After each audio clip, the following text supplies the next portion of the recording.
Hello, Shiver Seekers. Are you ready to follow us into the unknown? I'm Cynthia. And I'm Stephanie. You have found the Dark Oak. Today's episode takes us into the world of Alcatraz. Ooh, I'm excited. Yeah. We're going to talk about some of their very infamous inmates and also their dramatic escape from Alcatraz Island. That sounds like a movie. Can't wait. Escape from Alcatraz. Well, it is a movie. I know. I'm being funny. You don't give us Well,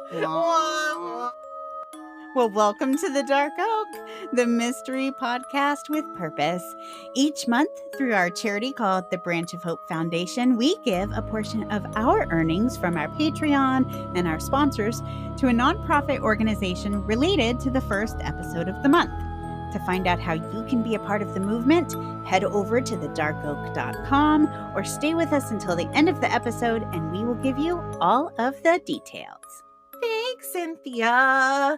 Yeah, I'm pretty excited about Alcatraz. It really is one of those research topics that just keeps giving. And then I got into the world of underground crime. Oh. Yeah. And what's cool about this is there's actually a few characters that came out of it, like even spouses of some of the inmates that I want to create cases around, like future cases, because it was so much, it's almost like they wanted you to think they were, I mean, some of them were really bad guys, don't get me wrong, but some of them, they just took on these personas and things that you thought were true about them aren't really true about them. And anyway, I was up way too late many nights in a row working on this case. So I condensed it down as much as I could. I think it's going to be pretty interesting though. I'm really excited. Before we start, have you ever been to Alcatraz Island? No, but it's on my list now. Okay. You? I haven't either. No, I have a brother-in-law who lives in San Francisco, so I almost went, but my son went, my oldest son, and he thought it was really, really cool, but I haven't been yet. There have been some rumors they're actually thinking of shutting it down. Oh, no. Like even as like a tourist attraction. Right. Because it's just so much to maintain. Sure. And really, it's just a bunch of empty buildings that people get to look at. I mean, of course, there's history and all those kinds of things. But, you know, everyone in San Francisco is like, hey, wouldn't it be nice if we could actually make like a park or something where more people could enjoy it? So like bulldoze it and like turn it into a park? I don't think the entire thing, but I think a portion of it. They're considering making it less of a tourist attraction and more something that like locals could use, I guess families could use and that kind of thing. So I don't know. I don't think that they're on the cusp of that yet, but there's been discussions about it. So I don't know. I want to make sure I get there in the next like few years. Yeah, we'll have to plan a trip now. So for sure.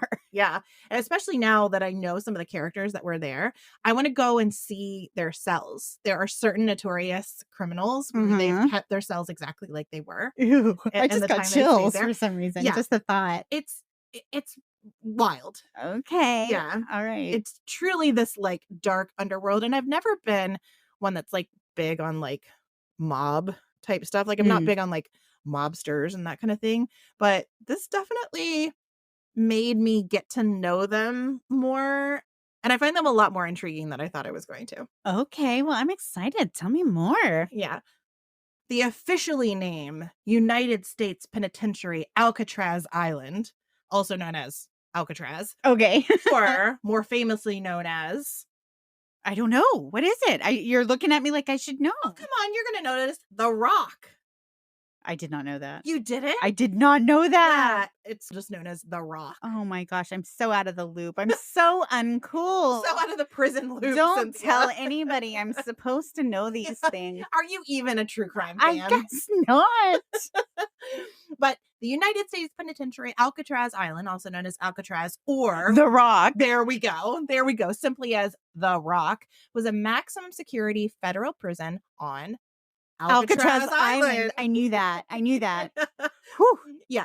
And as I said, it's only about a little over a mile off the coast of San Francisco. Mm-hmm. And because of the isolation created by the cold, strong currents of the waters of the San Francisco Bay, Alcatraz Island was used to house soldiers convicted of crimes as early as 1859. Oh, wow. Okay. So a long time ago. Yeah. It was thought to have even housed Civil War prisoners of war. Wow. Okay. Yeah. Civil War POWs. Like, it's funny. I don't even think of POWs like that far back, but yeah, I mean, clearly they were prisoners of war during the Civil War, but Sure. I didn't really think about them. But now I think about them on the rock. Okay, I will too now. All right. In 1870s, it detained Hopi Native American men who refused orders to send their children away from their families to Indian boarding schools. Oh, that's so sad. So sad. My What a gosh. depressing piece of American history. And then during World War I, the prison was used to hold conscientious objectors, which that's a term most widely used in current day, but there are folks that some of them are even enlisted or drafted, but they're folks that are really outspoken against the war. Okay, I didn't realize that there was a large group, or maybe it wasn't even large, but that were actually enlisted that felt that way. That's interesting. Yeah, there is a lot of them base it on like religious freedoms. Okay. Like I'm here, like I'm trying to remember a guy. There is a modern one. There were quite a few during World War II that actually have books written about them now, but they were conscientious objectors because of religious reasons. Okay. So what they would say is, I'm joining because of draft or whatever it is. I'm joining so that someone else doesn't have to, but it is against my religion to kill people. Now, most of those people go in trying to be like a medic or trying to be a chaplain or something like that. But they're saying, I'm here in this war to serve my country, but I don't believe in killing people. Okay. Yeah. Makes Now, sense. there have been some that are just like, I'm anti-militia, and they just anti-government. Right. Essentially. So I think there's a spectrum of it. But anyway, not to get too sidetracked, but conscientious objectors were on the rock. Very interesting. It wasn't until October 12th of 1933 that the United States disciplinary barracks on Alcatraz were officially acquired by the United States Department of Justice. The island was then designated as a federal prison in August of 1934. Okay. Alcatraz was designed to hold prisoners who continuously caused trouble at other federal prisons. And from what I read, that basically means escape attempts. Oh, Yes. okay. Not just violence in other prisons, that certainly could happen to you, but it was those that had continually tried to escape because Alcatraz was supposedly inescapable. Hence the name, The Rock. Yeah. Now, how do I put this? Prosecutors couldn't request Alcatraz. It's almost something you had to earn through your behavior, if you will. So you had to have been at another federal prison, have been hard to handle, and then they'll eventually move you to Alcatraz. It's not like you could get convicted and go immediately to Alcatraz. Okay, this was like a secondary. Exactly. It was almost like last resort. Okay. Kind of thing. Interesting. That's how highly they thought of it. Okay. At 9:40 a.m. on August 11th, 1934, the first batch of 137 prisoners arrived at Alcatraz, arriving by train from the United States Penitentiary in Leavenworth, Kansas. Interesting. They were escorted to Alcatraz while handcuffed in high security coaches and guards by 60 special FBI agents, U.S. Marshals, and railway security officials. Most of the prisoners were notorious bank robbers and murderers. The prison initially had a staff of 155, including the warden, and the staff were highly trained in security, not necessarily rehabilitation. Okay. So that kind of sets something up in your mind, right? And I will tell you, this might be slightly embarrassing. I don't know. I'll see the feedback that I get. But I have often enjoyed watching some of these prison television shows on Netflix, particularly one called Girls Incarcerated. Oh my.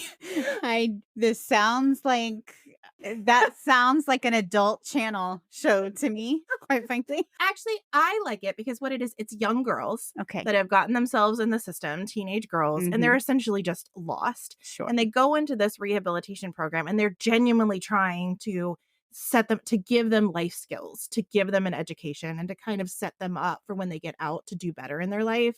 And so it actually is really heartwarming. The warden is very kind and genuinely invested in these girls. And for a lot of them, they've even said it, he's like the only father figure they've had. And so, but anyway, I have spent way too much time watching. That actually sounds really endearing. This particular the warden is the father figure. So it is my favorite, but yeah, so I've indulged in a lot of these shows, but there is an incredible difference in these centers on whether it's simply punitive, like punishment, or whether it involves rehabilitation. Sure. And in this one, it was pure incarceration. There was no thought of schooling or education or teaching a craft. It was simply, you're here to do the time. Right. Okay. So less heartwarming. Slightly less heartwarming. Okay. Exactly. During the 29 years it was in use, the prison held some of the most notorious criminals in American history, including gangsters such as Al Capone, George Machine Gun Kelly, and Bumpy Johnson, and the political terrorist Rafael Cancel Miranda, who was a member of the Puerto Rican Nationalist Party who attacked the United States Capitol building in 1954. Other inmates included Mickey Cohen, Arthur R. Doc Baker, and Alvin Creepy Karpis, who served more time in Alcatraz than any other inmate. I did look into him a little bit because I wasn't totally familiar with who he was. He earned the name Creepy because his smile weirded people out. And I incorrectly did an internet search to try to find No. It actually was a little difficult to find because almost every one of him is like a booking photo where he's not smiling. But I saw one that I'm pretty sure was AI inspired. I don't know for sure. And I was like, okay, well, that's enough of that. It was like the movie we watched. Smile. Creepy. That movie was so here's the deal. Technically, it was on the television. I'm not sure how much of it either of us actually We were both behind blankets and pillows and each other at certain points. But we got through the whole thing. We did get through the whole thing. One of the more popular inmates was Robert Franklin Stroud, who was better known as the Birdman of Alcatraz.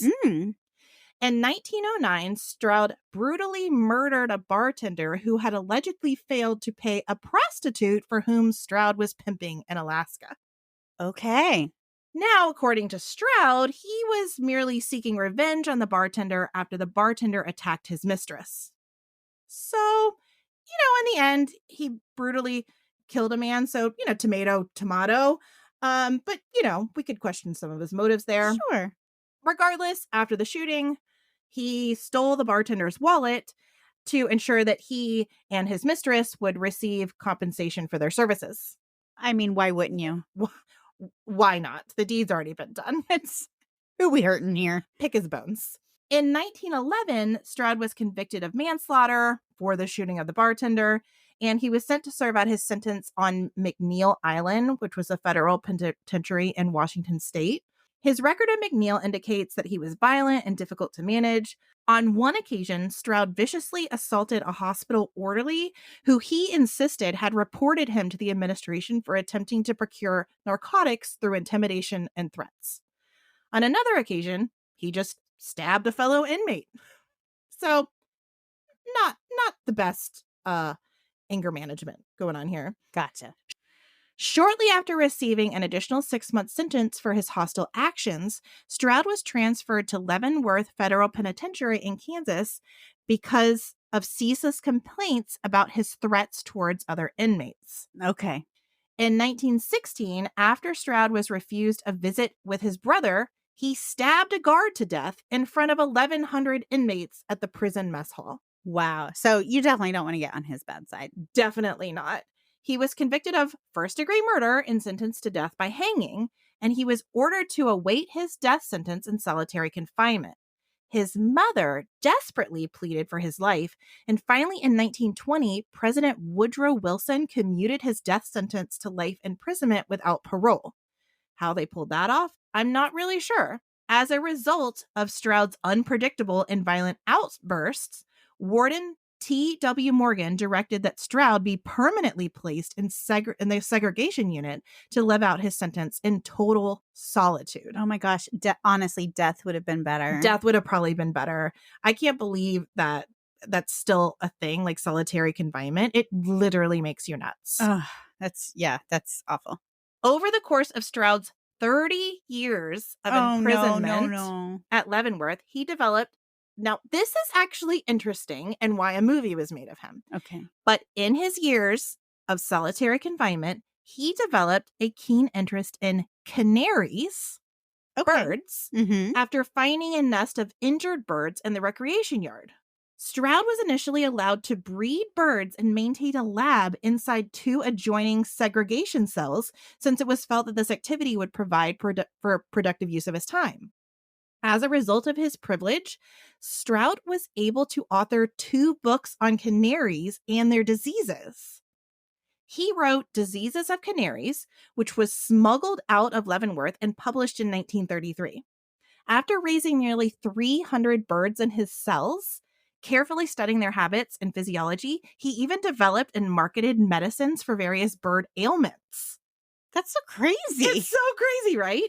Most notably, he developed a cure for the hemorrhagic septicemia family of diseases, gaining much respect and some level of sympathy from his readers.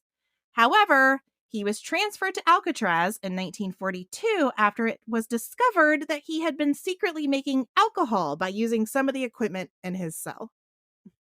I mean, it's just, he can't get out of his own way.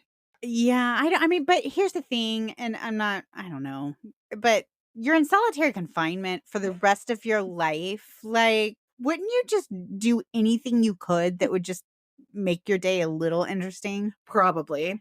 Unfortunately, though, this meant Alcatraz for Mr. Stroud, and he was never again able to have his beloved birds because they weren't allowed in Alcatraz. That's sad. He would spend the next 17 years at Alcatraz, and in 1959, he was transferred to the Medical Center for Federal Prisoners in Springfield, Missouri, and there on November 21st, 1963, he was found dead from natural causes. Okay. Probably mercy at that point. Probably. In 1962, in a movie called Birdman of Alcatraz, Burt Lancaster portrayed Stroud as a mild-mannered and humane individual. Well, you have to make him likable. He's your main character. I did see an excerpt, and I'm like, based on what I read, I don't know that this is a true depiction of Robert Stroud, but, you know, to each their own. It's artistic license stuff. Incredibly, though, it would go on to earn Lancaster an Academy Award nomination for Best Actor. That's awesome. Stroud would die without ever seeing the film, as the wardens would never grant permission for him to view it. Okay, that I'm a very sympathetic person, empathetic just in general. That seems so mean. It does, but again, I mean, he just straight up killed people. I know, but he's paying the price. He's doing the time. He actually was doing the time. That's true. I mean, not that makes it okay. That sounds very much like, oh yeah, but he went to jail. Like, what more do you want? Like, no. Tell that to the families of his victims. Yeah, no, okay. I retract my last few. But he was kind to animals, which, you know, does go a long way with me. So, well, and when you were explaining that, I thought that was interesting. I was like, how interesting that someone can be so cruel to other human beings. I mean, we know this about people, unfortunately, but then kind to animals. It's just such a weird dichotomy. It is so weird. Now, Alcatraz primarily consists of 4 cell blocks labeled A through D. The cells were primitive and lacked privacy, which you would imagine, right? And a maximum security prison where people go who try to escape. And they were furnished with a bed, a desk, a wash basin, a toilet on the back wall, and few items other than a blanket. Incredibly, a few of the prisoners on Alcatraz reported preferring it to other prisons they were housed at because it offered quiet and segregation from other inmates, because they weren't in like groups of like general population, right? And they didn't have to share their cells. They were all individual cells. Well, sure, that would be better. I would think that in a lot of ways. In a lot of ways, exactly. Each cell was designed for a single inmate, and when the prison was originally open, it adhered to a rigid silence code where inmates were not allowed to speak. Okay, that's a little strict, but at the same time kind of nice when you want quiet. And also nice when you want to get quiet, but they offered a ton of books, which people loved. So it was basically kind of like living in a library where you could just kind of do your time. And I guess if you're that kind of personality where you don't need a lot of interaction, probably wasn't that bad, really. I mean, for a prison. I could do it. I could be in a room alone and read. They were known for also having very good food. I don't know how far that takes you, but I mean, I think A+ gruel is better than, you know, D+ gruel. So how do I book a room? As the years progress, the rules were relaxed a little to allow inmates to communicate through whispers and kind of low talking. And they even allowed for a music hour every day. Oh, that's kind of fun. So in the evening, they were allowed to play music. They were allowed to practice music. There were quite a few inmates that played instruments. And so they were allowed to have an instrument and play that instrument during music time. Okay. I mean, I guess it's a small privilege, right? Yeah. Even with this privilege, though, most inmates that arrived on Alcatraz Island, their first thought was, how do I leave? And again, these were already inmates that escape was already kind of part of their DNA. So it just kind of natural. Once they get there, they wanted to try to beat the unbeatable system, right? I've never been arrested. I've never gone to jail. But I'm thinking if I were put in prison, I feel like I feel like I'd be thinking the whole time, how do I get out of here? So yeah. By legal means or by literally breaking out of prison? Oh, I think if I thought I could literally break out of prison, I would absolutely go for it. I love you. I mean, wouldn't you? If you could, wouldn't you? I don't know. I think I'm much too much of like a rule follower. I would be like, well, I broke the law. This is just my fate now. Oh, no, not me. I think I would just kind of acquiesce to all of it. And then I'd be like, you know what? I'm going to reform this prison system. I'm going to be writing my legislators. I'm going to get us like a school. We're going to have professors. You would. No, I would. I'd be like, we need foreign language teachers to come in and teach us things while we're here. Like, I would try to come out on the other end, like, you know, some kind of like professor. You would. You would. No, I would be. The only thing that might make me not want to leave is if like I got there and it was fun. I made friends and I was like the cool girl and like, you know what? This isn't that bad. The cool girl in prison. I mean,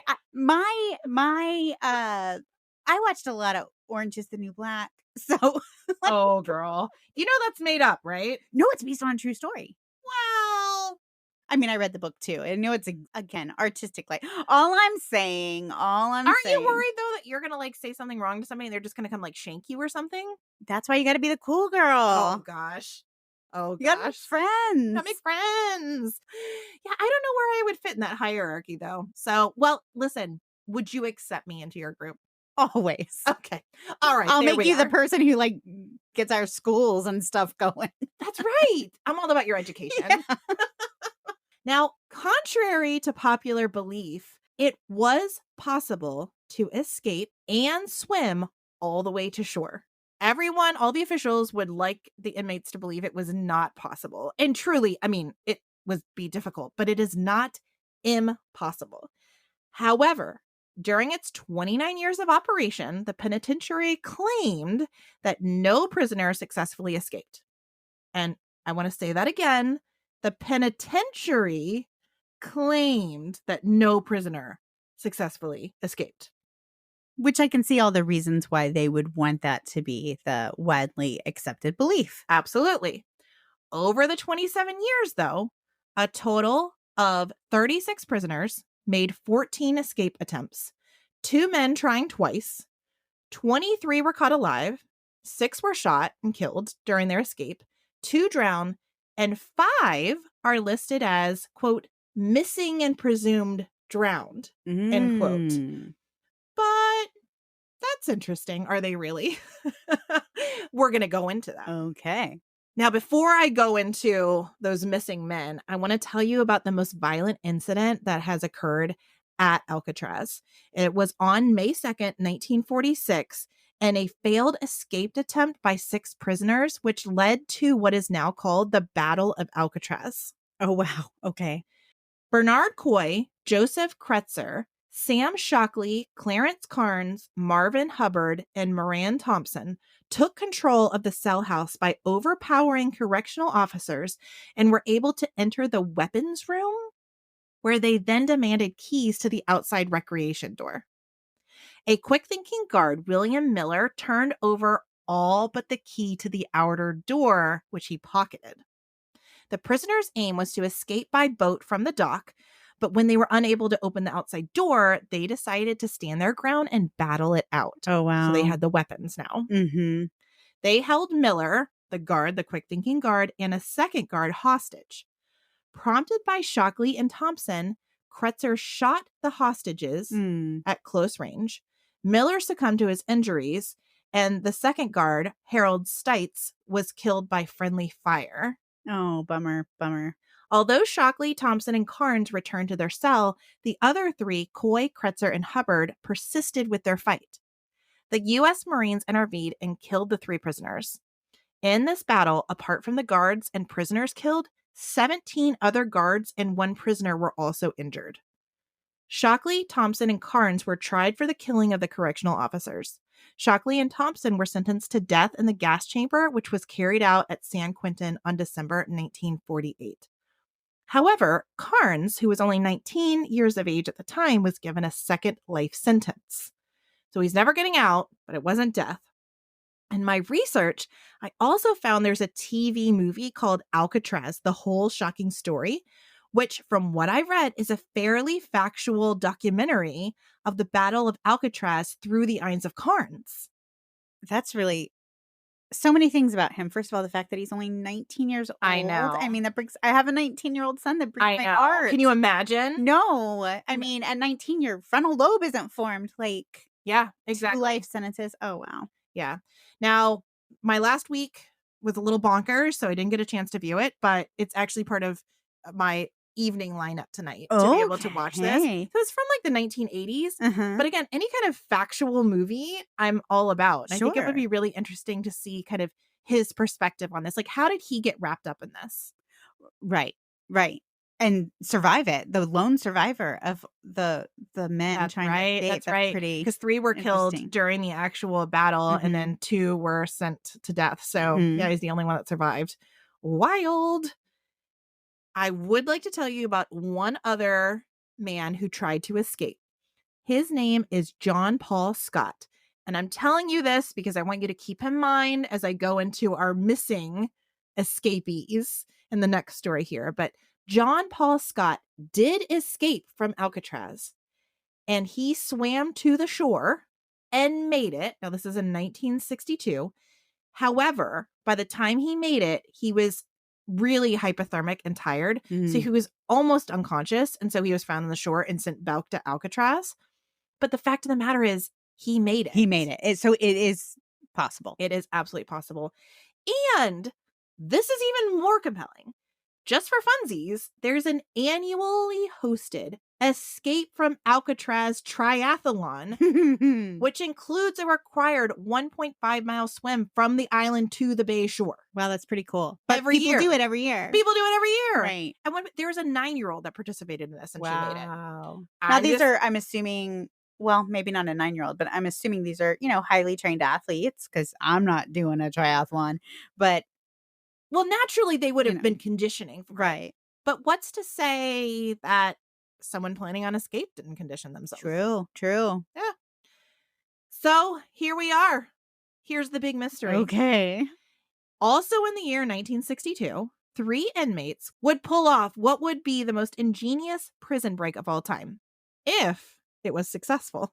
Bank robbers Frank Morris and brothers John and Clarence Anglin vanished from Alcatraz on the evening of June 11th and have never been seen since. Wow. Investigators and the public alike wonder if the 3 men were successful in their break to freedom, or if they wound up succumbing to the icy waters and the currents, and they are now in a watery grave. Okay. Frank Morris was the leader and mastermind of the escape and was considered highly intelligent by federal agents, and he had the IQ of 133, which is definitely considered gifted. He was born in Washington, an orphan at the age of 11. Oh, man. I know. Moving between foster homes, he was convicted of his first crime at the age of 13 and continued to add to his record with more charges of robbery and possession of narcotics. Eventually, Morris landed in Louisiana State Penitentiary and was sentenced to a 10-year incarceration for a bank robbery. He escaped, but was caught again for a burglary in 1960. At this time, officials sentenced Morris to serve 14 years at Alcatraz, because again, he had already successfully escaped, so they're hoping Alcatraz could hold him. Sure. The Anglin brothers, John and Clarence, were sons of poor Georgian farmers and were 2 of 14 children. Wow. Okay. That's a lot of kids. That's a lot of kids. The brothers had a proclivity for burglary, which landed them in jail throughout Alabama, Florida, and Georgia.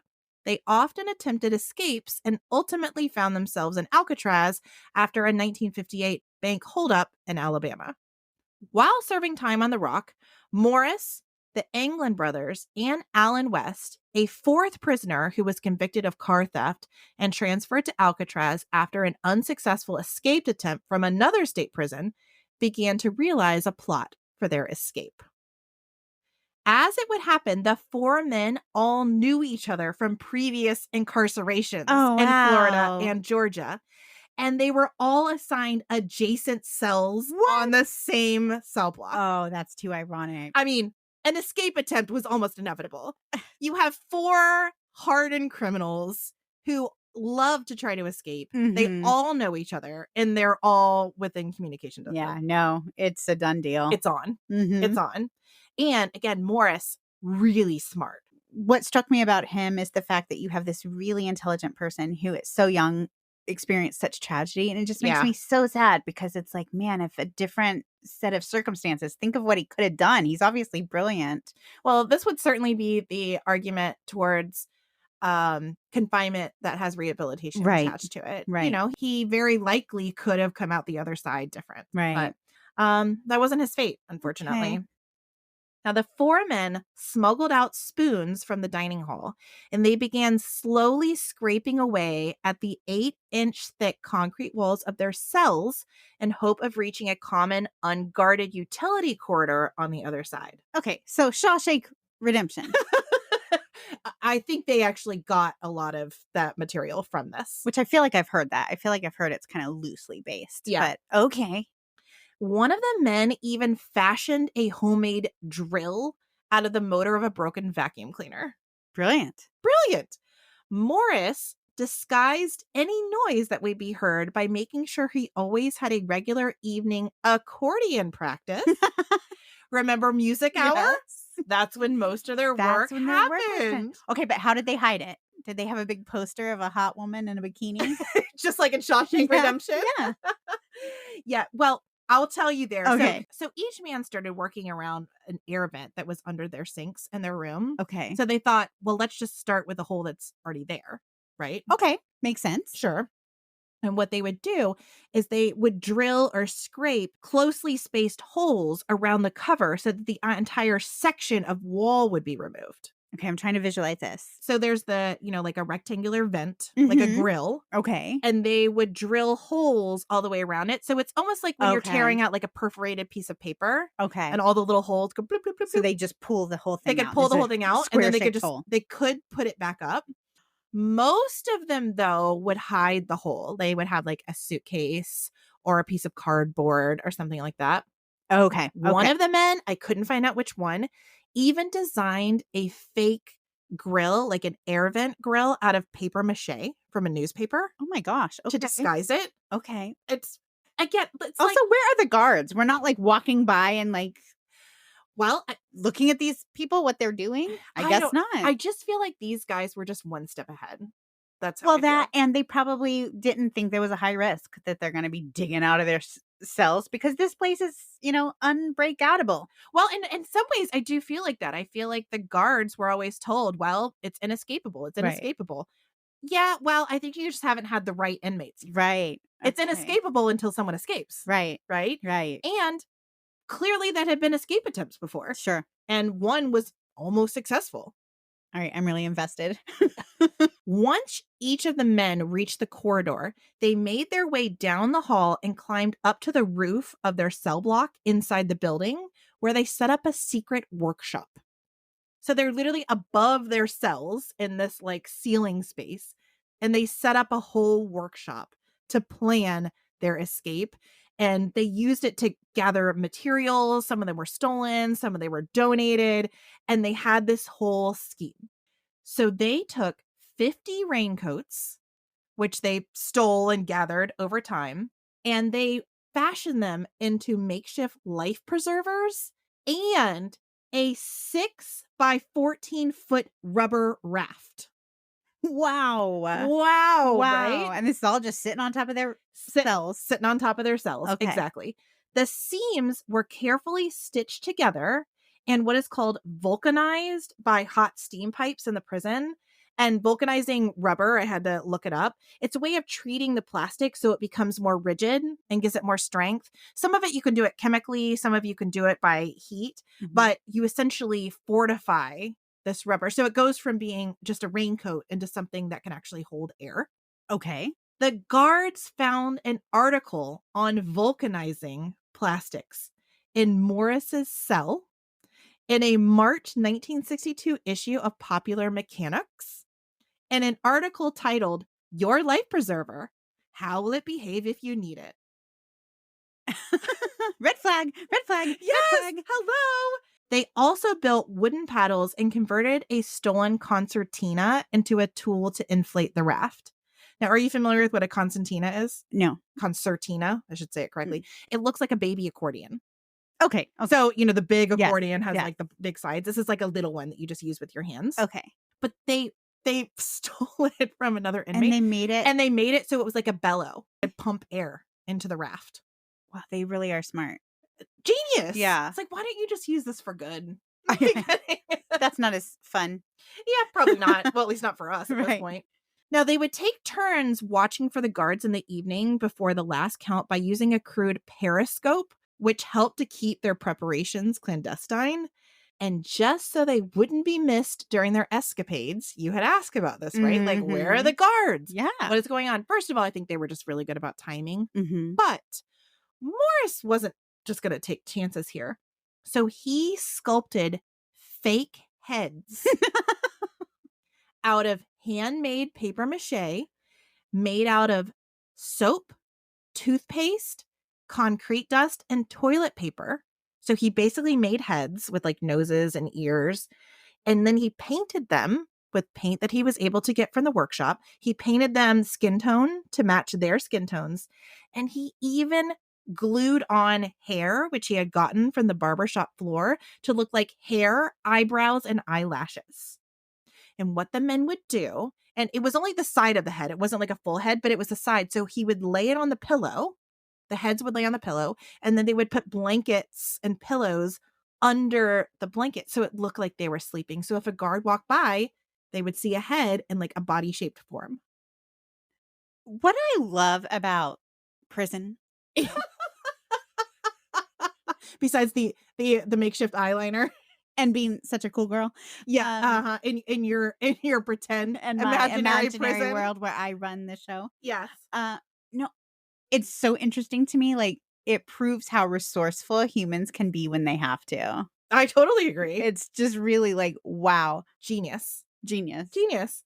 On the night of June 11th, 1962, with all the preparations in place, the men decided it was time to put their plan into action. So this was a 6-month preparation. So they took their time. They did it right. I mean, I don't know if I'm like endorsing escape from prison, but maybe I am. Well, here's what I find interesting. So I like to swim. And when you say a 1.5 mile swim, I feel like, oh, I could do that. But I like the fact that they're like not just going to take their chances. They're going to really try to take into account that a 1.5 mile swim is not so easy. And I don't know, I just find that interesting because they could just try to escape and swim and hope they make it. Yeah, that's right. And actually, even the Anglin brothers. So remember I told you they came from this very poor Georgian family. So their family, they really traveled around the United States to go to different orchards to participate in like fruit and vegetable picking. So during the summer, they would, well, I guess it wasn't the summer, it was more like the spring, but they would go up to Michigan to participate in the cherry picking. And they were notorious for always swimming in the frigid waters of Michigan. Oh. And it was noted that several people would watch them swim while they were still ice floating around them. Ooh, okay. So they were very good swimmers and they weren't afraid of icy water. Right. So to me, again, all these things coming together, I'm like, why wouldn't I think they could survive this? Right. Yeah. It seems like if anybody could do it, they could. I think you hit the nail on the head there. Yeah, for sure. So they decided this was the night. Let's put our plan into action. Now, Alan West, remember telling you there was a third man that was in this escape attempt. So unfortunately, he went back to his cell and he realized that he had put a little cement around his hole because he noticed that some of the the concrete was kind of like caving in. Okay. And he didn't want to make it obvious that there was like a hole in his wall. Sure. So he had put a little bit of cement to kind of firm up that border around the hole he had dug out. Mm-hmm. And then he put the actual grate back up because he said, okay, this is going to kind of hold it steady. Unfortunately, though, when it came to breaking out, he realized that cement had hardened and had affixed that air vent grill in place. And he couldn't get it back off. No. So he had to basically redig his hole, if you will. So he did. He went as quickly as he could. But unfortunately, by the time he got that grate off, he widened the hole big enough for him to fit through. When they got to the meeting's place, the other 3 men had left him. Oh, they were just like, sorry, bud. And I guess if I was breaking it, I kind of feel like that too. And you don't know, like maybe maybe a guard caught him or something. Sure. Yeah. So you're not really sure why he didn't participate, but anyway, so he realized, oh, well, they're gone. So this dude just walks back and just goes back to sleep. I mean, another day at Alcatraz. That's what I'm saying. Like, must be weird to be a hardened criminal. You're like, well, that didn't work. So this is going back to bed. So this man must be how we know everything that happened. You got it. Because he's there to tell the tale. You got it. But I mean, I can't imagine being him. I mean, it's like this huge buildup. Yeah, and then you're for like 6 months. You're like, well, shoot. Well, that didn't work out. Now, of course, he wasn't, foolish enough to think he could escape on his own. So he just went, well, I'll just wait for the next time. Wow. He just went back to bed. I kind of feel a little sympathy for him. Like, it's a little. Of course you do. Yeah. I'm so nice. Now, as for Morris and the Anglin brothers, they were able to access a ventilation shaft through the service corridor that they had been traveling, and they had to scale a network of 30 feet of pipes. So they weren't sure, like, how are we going to meet the ventilation? But there was literally this network of pipes going up the wall. So they climbed up like a jungle gym, went up into this ventilation shaft, and then prying open the ventilator at the top, they exited onto the roof. While carrying a raft and all of their these stuff. things Exactly. that they'd made. The concertina, right. The raft, the life jackets. Yeah, all of that. So they're like making it up.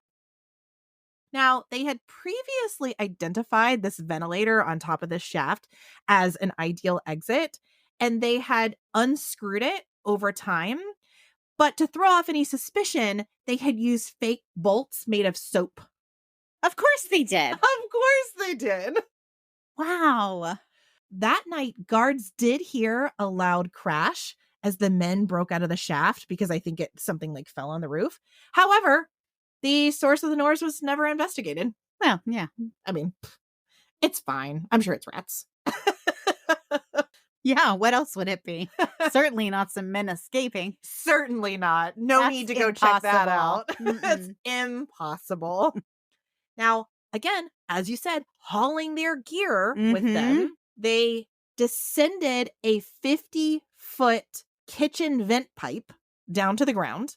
So they're up on the roof now. So they find this kitchen vent pipe, and with all their stuff, they get on it and they climb down to the ground. Then they climb 2 12-foot barbed wire perimeter fences. Wow. Now, I did read some that said they cut the wires. I'm not sure what they would have cut them with, but either way, they got over the fences. And at the northeast shoreline near the power plant, which was a blind spot in the prison's network of searchlights and gun towers, they inflated their raft with the concertina stolen from the other inmate. And some point around 10 p.m., investigators estimate that they boarded the raft, launched it, and departed with their objective, which was to reach Angel Island, which was 2 miles to the north of Alcatraz Island. Okay. Now, what happened to the 3 men after their launch has remained a mystery. The next morning, a guard found the dummy heads. Can you imagine? And that was their first sign that, hold on. No, really. Apparently, the early morning guard had looked in and was like, oh, well, they're sleeping. Still sleeping. They're still sleeping. And then finally, he's like, why are they not moving? And he's like, oh, shoot, it's a paper mache head. Oh, man. Can you imagine? Now, you shared something on our social media, and it showed a picture of this head. And, upon looking at it, I did not confuse it for an actual person. So that is interesting that these I mean, they must not have been looking really well, or maybe they were far away. I don't know. Bad lighting. But Well, it was dark. okay. Yeah, that's true. That's true. Right? I mean, I'm sure when that picture was taken, the lights were on, Sure. Okay. but still pretty wild. Pretty I mean, wild. I do feel like there was some negligence on the guard's part as well. I think that's my point. Is I'm Yeah. just like, were we even trying to make sure that people were, where they should have been? Well, to that point, there has been some rumors. I didn't officially put it in here because I wasn't able to confirm anything, but that there may have been some payoffs as Oh, well, okay. some bribery, That and might maybe make that sense. plays into it. I, again, wasn't able to confirm it. And again, it's not like anyone at Alcatraz would probably come out and confirm that. Sure. That's just my 2 cents, but that's, it's rumored because some people have raised suspicions, like you said, like, how did they not notice? But I don't know. I feel like from far away, if I was a bit distracted, I think I may mistake it for a person. I don't know. Well, and again, I'm looking at a close up photo of it with the lights on, if I was walking down a dark hallway and And just again, and I saw think the it deal laying is, there. but it's a paper mache head. Right. Like, nobody's suspecting that somebody made Right. a paper mache head Right. with real hair. Right. I have to say the details, the fact that they used real hair, I cannot necessarily tell that in the photo, but I'm sure that looked probably pretty lifelike, I guess, in the dark. And yeah, no, I see. I see where that could have maybe happened. On our next sleepover, I may disappear, leave you with paper mache head, and see how long you're talking to me. Set up a hidden camera. I'd be like, why is Stephanie so still? Why does her hair look like that? Why is her hair all matted and weird? It's like it came from a prison floor. So the guard found the dummy heads and alerted the warden, who promptly notified the state and federal authorities, as well as the U.S. military, and an intensive manhunt began. Sure. While there were no sightings of the men, fragments of their rubber equipment were found on or near Angel Island, as well as a plastic bag within a plastic bag, which held a mail order receipt, pictures, and addresses of the convicts' families. No other traces were found. Okay. So it was near their destination. What was reported was that there were Oh. fragments Okay. found on or near Angel Island, fragments basically of these raincoats that they had Right. made into a raft or life preservers. Okay. And there were personal effects of the convicts. Okay. All right. Nothing else was found, according to this manhunt report. Okay. I feel like you're going to drop a bomb on me. You have that gleam in your eye. Now, in Alan West's later account of the escape plan, the men planned to row to Angel Island and then swim to the Marin County mainland. There, they were going to steal new clothes from a retail store. However, no such crimes were reported. Oh. So they thought, okay, well, they haven't been found anywhere. I mean, no one reported seeing 3 guys in prison garb. So again, this is kind of lining up to say they didn't make it safely. Now, I just wonder, just for a second, if because they knew that they left somebody behind, and he may or may not be super pleased with them at this point, if they were aware that he was probably going to sing like Birdman's Canary and reveal their plans, and maybe they made some adjustments. It's very possible. I mean, I think I would think that way. Yeah. But really, based on the fact that no new clues emerged, the FBI declared the men dead from drowning in 1979. It was decided that the icy water and strong winds of the San Francisco Bay were too much for the men and that they drowned. But there's no reason to believe they didn't make it on the raft. I guess there's fragments, but that's what they're saying is there's fragments. So it must have fallen apart. It must have fallen apart. They fell in the water and they drowned. No bodies have ever been found. And now, looking at currents at that time when they launched, it is certainly possible that their bodies were swept out of the bay and out to the ocean. Also, just kind of body decomposition. This is just kind of playing into what they decided as far as drowning. If people say, well, wouldn't the bodies have eventually washed up? Wouldn't they have floated up? But cold water slows down decomposition, and the body gases, and that's normally what makes the bodies float to the top. Also, an incredible amount of marine life. So if the bodies had stayed at the bottom, not to be gruesome, but they may not ever be recoverable. So the fact that there are no bodies does not necessarily mean that they made it. Right. I put a little bit of weight into that, obviously, because I feel like I would expect to see bodies if I'm finding fragments. But right. For but all it's the not reasons enough. you just mentioned, It's not enough to hang your hat on to say Right. there's no body, so Right. therefore that they made it. So it was kind of put to rest at that point. The FBI said they drowned. There's nothing more to it. However, there were some peculiar things that happened that night. On the night of the escape, Robert Chechi, an officer with the San Francisco police, reported seeing what he described as a, quote, pristine white boat, end quote, out on the bay. It had no lights on, but appeared to have someone on board shining a flashlight into the water. Police followed up on the sighting, but couldn't find the owner of this strange boat or where it went next. Now, is it possible that the men had outside help? Okay. Possibly a family member. Now, It seems unlikely because none of the men came from wealthy families, so it's unlikely they were able to support them financially. However, with this rumor of payoffs and bribes, who knows, right? the fact that there's a flashlight being pointed towards the water, obviously you're looking for something in the water. And That the is fact that the suspect. boat had no lights on it too. You know what I'm saying? Right. Like, so it's like a clandestine type operation. I don't know. It just seems unusual. Yeah, that's worth something. And I think if the report had come from a civilian, I don't know that I would hold as much weight as it does the fact that it came from a San Francisco police officer. Whose job it is to take in things like details. Because I would just be like, oh, that was a boat. I think it may have been white. Exactly. I don't think I saw lights. It may have been shining. But they're going to be more detailed in the information they retain. Right. But after this, there were really no additional leads, and everything went quiet for many decades.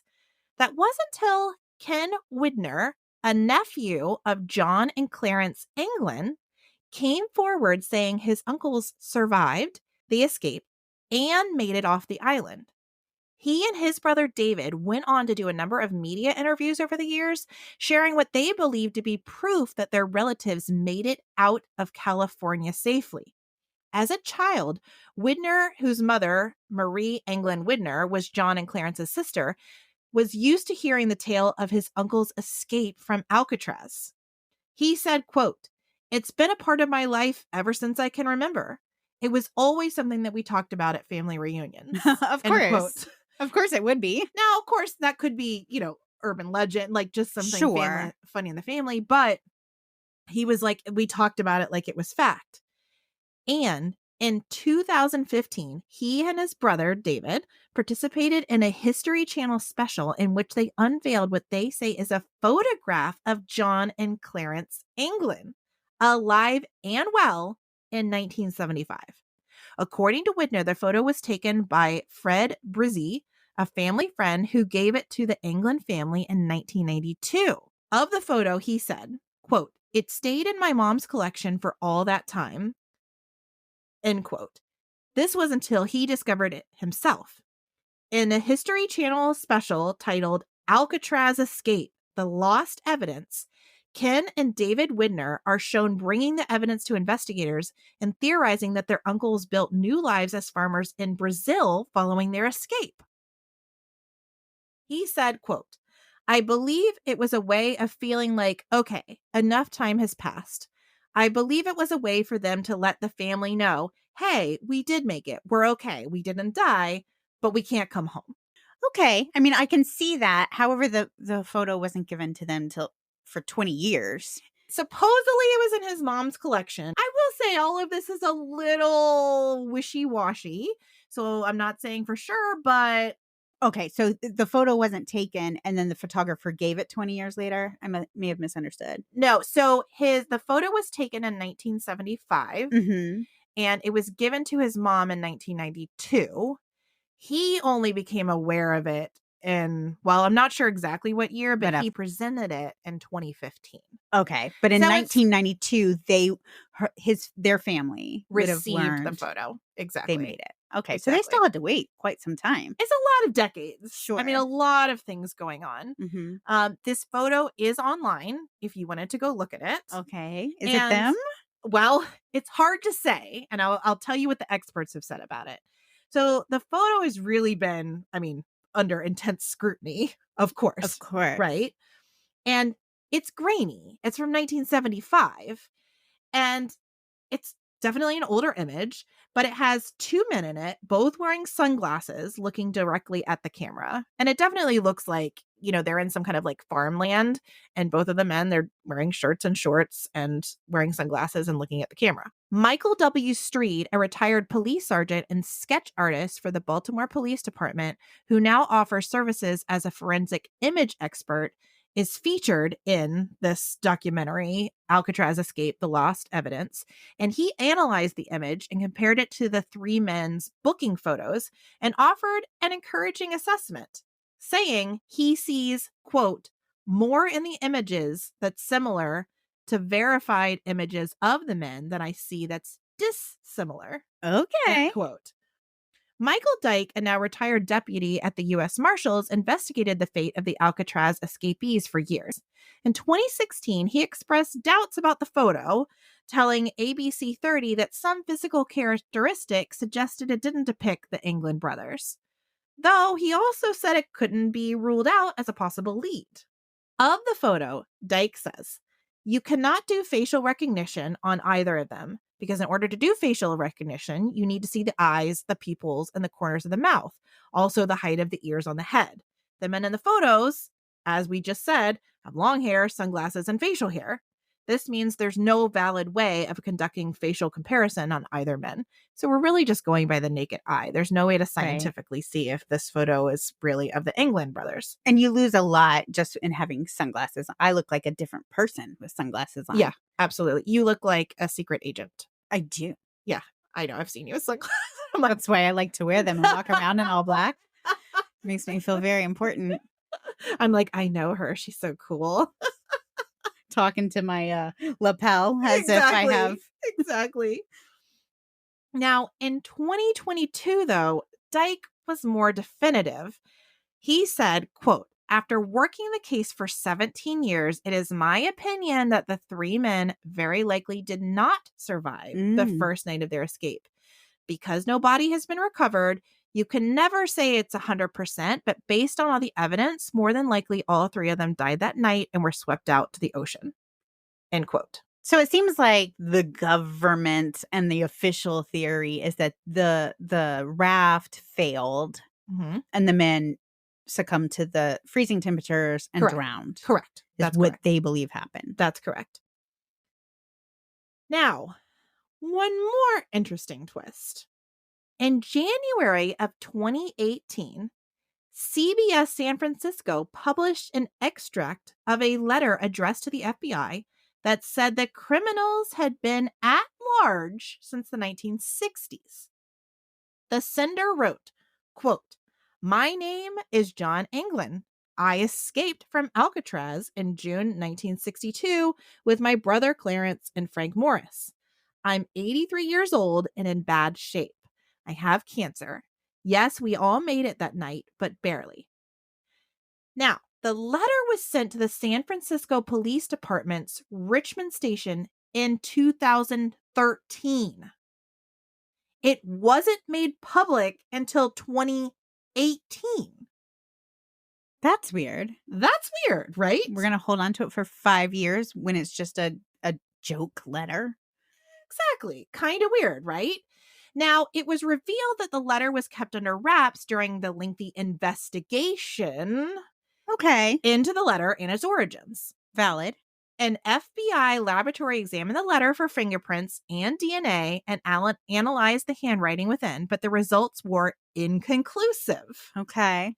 Security analyst Jeff Harp told CBS, quote, "So that means yes, and it means no." Right, exactly. So this leaves everything in limbo. It tells us nothing. Tells us nothing. In this letter, the writer explains that he was the last living member of the trio, with his co-conspirators dying in 2005 and 2008.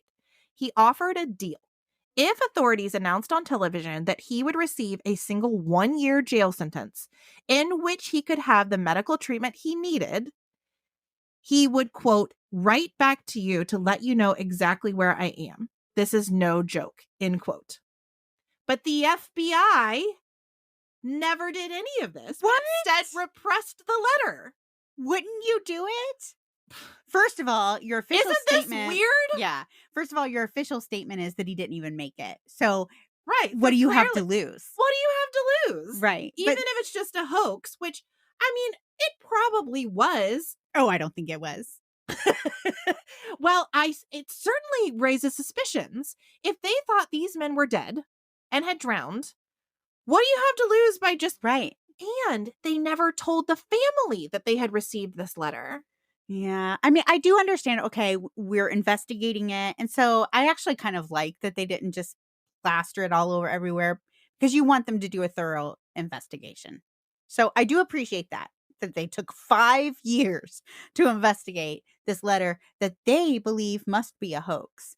Right. However, why not just say, okay, if you are in fact the person you say you are, come on.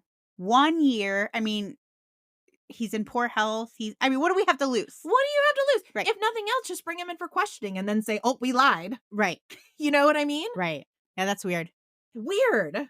Unless they know for sure. Okay. Here's the other side of the coin. They know for sure it's not him.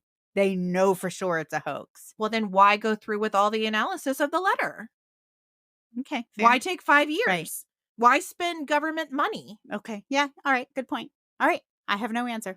Yeah. It doesn't make any sense. Mm-mm. Again, at first I was like, okay, Occam's razor, they probably drowned. But then I'm like, wait a minute. That doesn't make any sense. I'm not convinced they drowned, because I don't know why they would have. First of all, it's swimmable. Mm-hmm. So even if the raft did fail, it's swimmable. And 2 of the 3 were really good swimmers who were okay with frigid temperatures. So that right there isn't enough for me to say, okay, no, they didn't make it. And then honestly, if the raft failed, I would imagine that you would, I don't know, find a whole lot of remnants, I guess. And then they also made life jackets, and we're talking 3 men. So I'm assuming at least 3 life jackets and an entire raft. And you only found remnants. You didn't find even one body with a life jacket floating on the exactly right water. I don't buy. I think at least one of them made it, but I think probably all 3 did. Why wouldn't they? Well, why would one make it and the other ones didn't? Right. And again, these were all very healthy, very in shape 30-year-old men who were smart and literally fighting for their lives. You're going to tell me, like, I would make it. I mean, I would like to think I would have enough endurance to do it, but I don't see why they couldn't. Right. Certainly. Yeah. Now, David Widner, again, the nephew of John and Clarence Anglin, told CBS, quote, my grandmother received roses for several years after the escape. I just got chills. I got chills. Mm-hmm. So this means one of the men could have been sending a signal to their mother that they made it. And this was the brothers. This was the brothers. The brothers. One of the brothers. So or both of the brothers. Or both of them could have been sending flowers. Okay. I just got chills again. Because, again, that's another way to say, I'm here. I here. Can't come home. Oh, my gosh. But I'm here. Oh, I know. Tugs my heart. Yeah. So, I mean, if Anglin still is alive, I mean, at this point, he'd be like in his 90s. Mm-hmm. So and again, if that letter was authentic, he probably passed away from cancer. Right. Exactly. But wild. Now, both of the Widner brothers, who have been really outspoken about the fact that they believe that their uncles made it to safety, have been really dismayed that authorities didn't contact the family about their alleged family's illness. You know, the fact that he was saying he was sick with cancer. They put out a quote that said, for him to say he had cancer and was dying, I feel like they should have at least reached out to the family and let us know that this letter existed. I agree. That just, of course. At the same time, if I were this person and I were willing to reach out to officials because I have cancer and I'm not doing well and I'm just ready to kind of make things right, I guess. Yeah. I feel like I would also reach out to my family. Now, maybe he didn't feel like, I will maybe say he thought they'd turn him in. naysayers of this letter have said he was probably just a man suffering for cancer and he couldn't afford treatments and he was hoping that the prison system would pay for his treatments. Which, that's what people have said. that right there is the saddest thing you've said this whole episode. Yeah. Just I mean, alone. I really would like to not. I would rather think it was just a complete hoax than it genuinely was somebody who was willing to say, I'm an escaped inmate in need of care, you know? Ugh, okay. All right. Yeah. So again, federal authorities have been very quick to squash any rumors of a successful escape.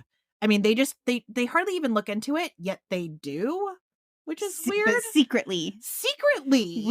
We're not going to look into it, but we're secretly spending 5 years just looking at one letter. It's weird, right? No, that's weird. It's just not coming together for me. And maybe I'm just missing it. Guys, if you understand what's happening, let us know. But to me, none of these pieces really made sense. And if you escaped from Alcatraz, please write in and let us know. Tell us your story. Cynthia has already admitting to being DB Cooper. So if one of you is Frank Morris or John or Clarence Anglin, just let us know. Totally. You know, we're looking for you. We'd love to talk to you. I'm totally fangirling right now. I'm going to get a t-shirt with your face on it. Give Cynthia some tips, you know, for surviving. You know, just in case. It's because she wants to be the top. Let her know how to get on the top. Yeah, I also need to know how to be the cool girl. The cool girl. Which I'm not even in real life. So it's a stretch, but not out of the realm of possibility. Cynthia lives in her own world. So moving on.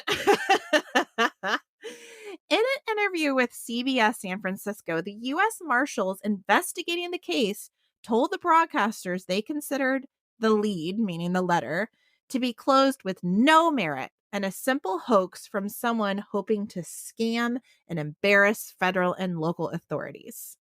National Park Service Ranger John Cantwell said, quote, "The Federal Bureau of Prisons say that they drowned once they got off of Alcatraz and their bodies were swept out to the Pacific Ocean. End of story." End quote. Okay. Or is it? Oh. Because in a 2011 documentary on the National Geographic Channel entitled Vanished from Alcatraz, they found contradictory reports in the FBI files. It turns out a full, complete raft was discovered on Angel Island on June 12th, 1962, the day after the escape, with footprints leading away from it. Okay. You really buried that lead. Well, here's the deal. People are saying this is made up. The FBI still says that this is not true, even though it's in their files. Yes. They say that's not true. So I don't know for sure. But wait, there's more. A 1955 blue Chevrolet was reportedly stolen in Marin County the same day. A claim corroborated by contemporaneous stories in the Humboldt Times and the San Francisco Examiner. The following day, a motorist in Stockton, California, 80 miles east of San Francisco, reported to the California Highway Patrol that he had been forced off the road by 3 men in a blue Chevrolet. Okay. We did it. We escaped from Alcatraz. Yeah. And in a 2018 episode of the series Mission Declassified, investigative journalist Christoph Putzel corroborated much of the information released by the FBI and other sources, including the raft found on Angel Island. He quoted various reports mentioning a blue Chevrolet. Wow. Of the same description as the one stolen after the escape, spotted in Oklahoma, Indiana, Ohio, and South Carolina, where 3 months after the escape, 3 men matching the escapee's description attempted to acquire a residence in the woods. Okay. I mean, Occam's razor. I suppose. They made it. I suppose. So why would the FBI suppress this information? Well, I mean, They never investigated the sightings. That's mostly why there's not more information. They were just like, wow, that couldn't be them. That couldn't be them. That couldn't be them. It's just coincidence. So do you think that the FBI and officials and the people who ran Alcatraz, do you just think that everybody just really believed that they were bigger than they were? Kind of like how Titanic was the unsinkable ship. Like we can't even fathom that somebody could escape from here. So if somebody escapes, we're just going to say it didn't happen because there's no way it could happen. Well, and it does make me think, like, did they say that so the inmates wouldn't try? Well, and that too, you have this reputation of being this fortress that nobody can get out of. You don't want people to think, oh no, you can. Right. So, I can see the reasons why you'd want to hide it. I don't know why we would still be worried about hiding it now. So weird, right? I mean, how long has Alcatraz been closed? I should probably know that, but I don't. Well, it's funny. That actually leads me into my next one. Okay. The prison was closed permanently in 1963, a year after the men vanished. Again, which is to me, weird. Is that coincidental? I mean, there were definitely real reasons for the closure. Alcatraz was very expensive to run. To give you an idea, other federal penitentiaries, it was about $3 a day per inmate, and Alcatraz was $10 a day for inmate. So definitely there were financial reasons that it didn't make sense. But also the timing is a little strange to me. It is. You know, I mean, was that really coincidental? Because I don't know. Even though it was expensive, especially if it was the one unescapable prison. And then it turned out they escaped. Right. Because maybe they were able to justify the $10 when no one was escaping. Right. Because then it's like, okay, I'm willing to pay money, extra. but we know nobody's getting out of here. Yeah, but then if they really did escape, like maybe their little internal investigation, they were like, pull the plug. It's Why are not we working. Yeah, we shouldn't be paying more than 3 times as much when they can get out of here just as easily as they could the other place. Yep. Yeah. Oh, that makes sense. So at this point, the FBI has still stuck by their story that the 3 men drowned. Okay. However, the 3 men are still on the America's Most Wanted list, and the FBI case is not closed. Okay. Come on. Come on.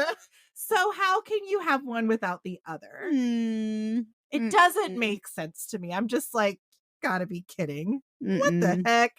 So today, Alcatraz plays host to more than 1 million tourists each year, often drawn to the site by the story of Morris and the Anglin brothers, which here we are, ready to go. And there was a film produced in 1979 called Escape from Alcatraz that details their whole escape plan. John Anglin's cell is a popular stop at the attraction. It's preserved almost perfectly with the same gaping hole in its teal painted wall. Oh my gosh. Do they still have the paper mache heads? I don't think they're at Alcatraz. Maybe they are. Somebody has. They exist somewhere. Right. Probably the FBI. Probably not on display. Probably not on display. They're just trying to act like it never happened. Right. What paper mache heads? What paper mache heads? Yeah, so that's where I'm going to leave you. What happened on that June night? Now I really have to go to Alcatraz. Yeah, I don't know. To me, it's a real head scratcher. I mean, I'm not like a conspiracy theorist, but this one's just too weird. Oh, yeah. Yeah. I think they just didn't want to be caught with their pants down. That's my opinion. I can see all the reasons why you wouldn't want the public to know that 3 men actually escaped. Yeah. No, I mean, not even beyond everything else that we've already talked about, just the fact that like these men were able to dig holes out of their cells for 6, we're talking 4 different cells. That's right. Had holes being dug out of them and nobody noticed. For 6 months.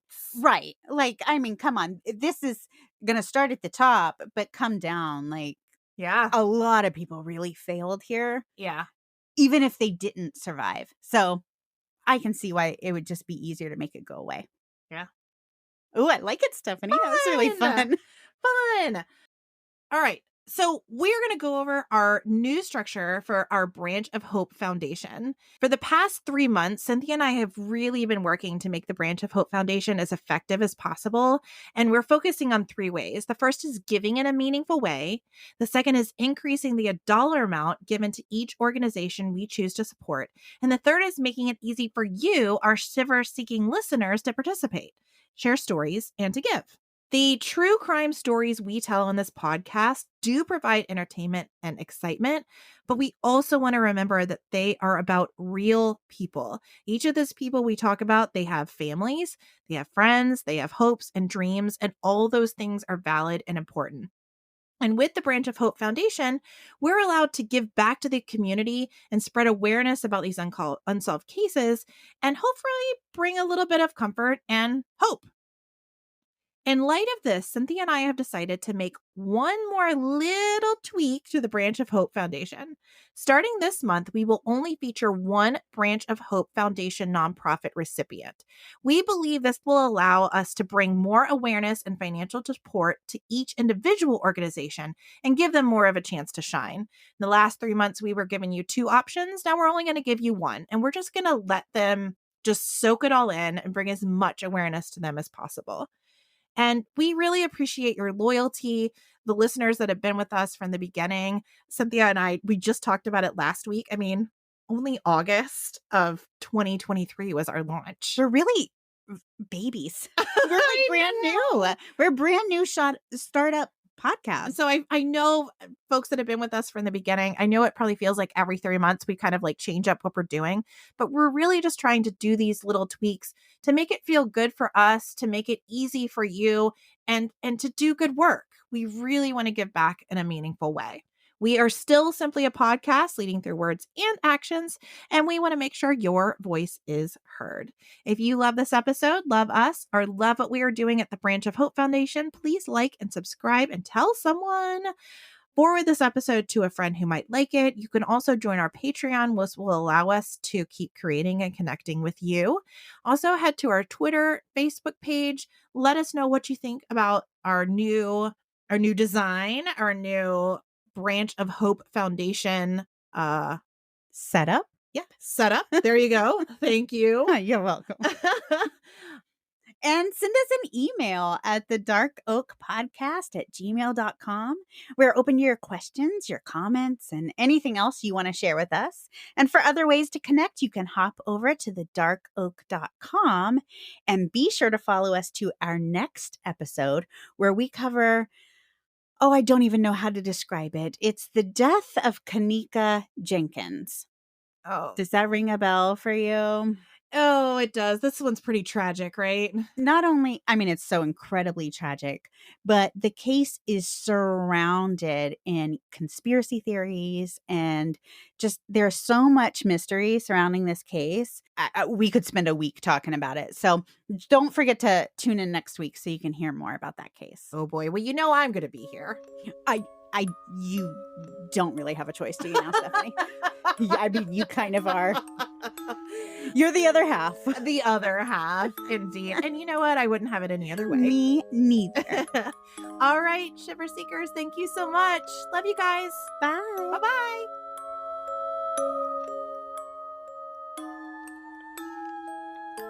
This episode of The Dark Oak was created, researched, written, recorded, hosted, edited, published, and marketed by Cynthia and Stephanie of Just Us Gals Productions, and made possible by you, our shiver-seeking listener. Special thanks goes to Justice Himes for our incredible artwork and Ryan Creep for our amazing music.